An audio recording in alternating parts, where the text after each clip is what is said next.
Hey lucky ladies, welcome back in. So glad to be talking to y'all again today.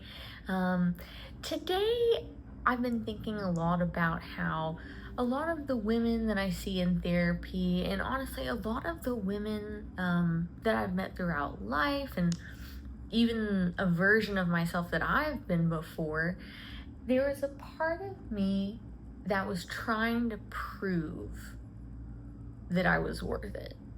And so let's get into this piece. Let's get into it.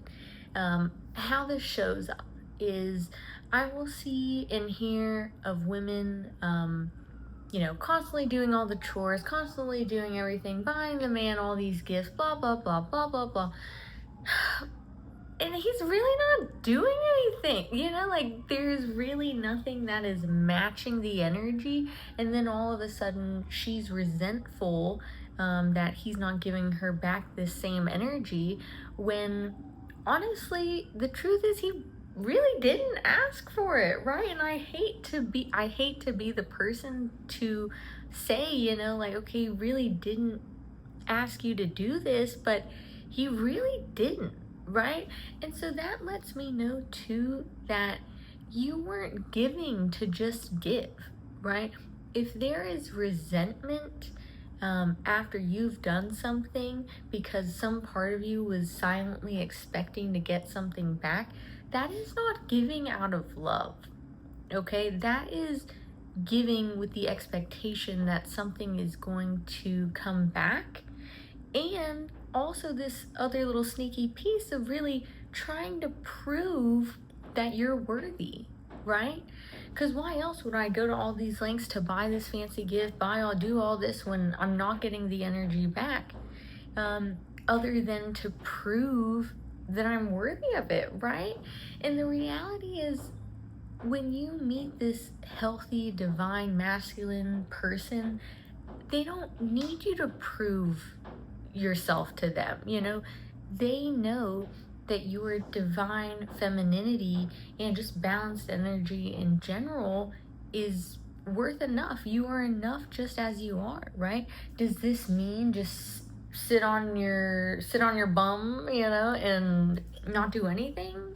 No, right? Like, a relationship does take work, right? And when you're giving as much as you can on your end as well, without the expectation of receiving, right? Not only are you going to be giving your 100%, but they are also going to be giving their 100% because you're in this healthy partnership, this healthy dynamic, right? Where there is this give and take. It's not something where you have to, silently prove yourself, prove that you're worthy enough just for them to do it back to you. You see what I mean, right? And so when I say, like, there was a point in my life where I definitely did this too, absolutely. There was definitely a point where I people pleased a bit, went the extra mile, and honestly, yeah, felt resentful later on when I realized, like, I'm not getting the same energy back. And if y'all can hear that, I'm sorry. I'm so sorry. Yeah. But there was a point in my life when I felt that way too, and that was something I had to unlearn as well, and realize, you know what? Like, I don't need to do any of this. Like, I don't need to prove myself. I don't need to go the extra mile. I don't need to do all that. In fact, let's see if even they will do that for me, right? And so that is such a shift in perspective too, when you go from, you know what, maybe it's not about am I enough? Maybe it's more about, are they enough for me, right? Because especially when you've been, judging yourself for so long, that typically is the first thing that we're asking ourselves, am I enough in the relationship, right? But no, when you've been doing that for a lifetime, we need to flip the script here, right? It's not, are you enough in this relationship? It is this person enough for me, right? Because we are trying to be healthy. We see our issues, right? We are trying to be the best versions of ourselves. And so in reality, most of us really need to be checking to see if the other person is trying to be their best version of themselves as well, right?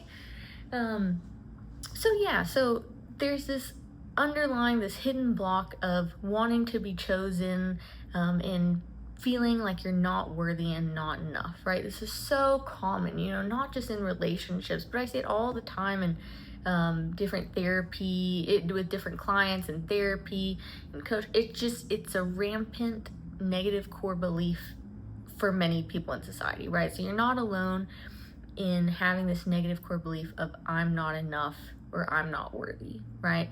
But the reality is, this is a core belief that is probably holding you back if you're not in the relationship that you desire right now, if you're not feeling loved, you're not opening yourself up to receiving. And so this is one of the first core ones that we need to heal, right? And as we go through all this, there are going to be 7 different blocks that we're going to cover, 7 to 8, right? But there are these 7 to 8 main ones that we're going to cover over time. But fear of being chosen, or fear of being enough, and then proving that you can be chosen, right? Proving that you're enough. This is one of the main blocks that we need to work on first, okay? So let me know how that resonated with you. Do you feel like there's a part of you that feels like you're enough and that you're constantly trying to prove in relationships and prove to other people that you're worthy of receiving, right? And have you had any resentment because maybe they don't give back, right? Let me know, talk to me in the comments, and we'll talk about one of the other blocks next week, okay? All right, I'll see y'all later. Take care.